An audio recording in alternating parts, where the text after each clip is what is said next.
This video is going to show you how to install the upper thread tension on Singer models VS2, which have the fiddle shaped base, model 27 and model 28. These are the versions that have this tab release.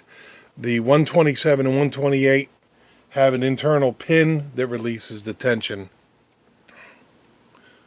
So for starters, I want to show you all the parts included. You have your mounting stem, which everything sits on, and you can see there's no hole, there's no pin on the inside, as I mentioned, for the 128s and 127s. And the spring, now if you look on the end of the spring, this is what it's supposed to look like. This version is only used on these models, and also the 127, 128, but it's got that little loop. There are different versions of the spring for other models. And then you have both tensioning discs. Now I want to show you one thing with these, how these are made. These are for the 27 and 28. And this is one that's for the VS2. If you look, it's a lot flatter. That's the one on the right for VS2 than the others. You cannot use the newer version on the VS2s. It'll bind up. It doesn't work at all. But on the other side, the version from the VS2 will work on the newer models, which are the 27 and 28. So just make sure you're getting the right discs for the right machine. And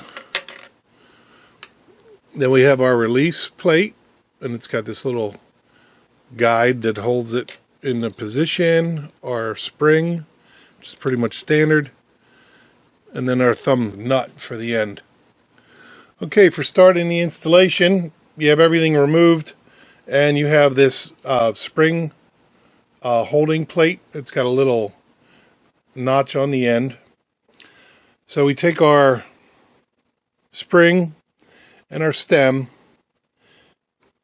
and it just screws into place. There is a groove. I'll show you in a second. There's a groove in here where your take-up thread spring is allowed to have movement.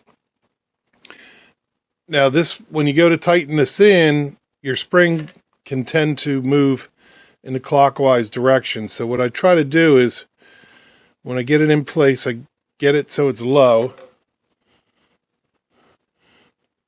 on the spring scale.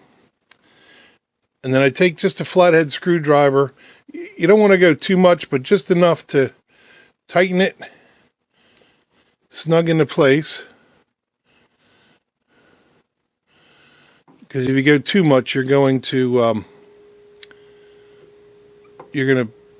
spread these apart, possibly bend it, damage it, and then you won't be able to get your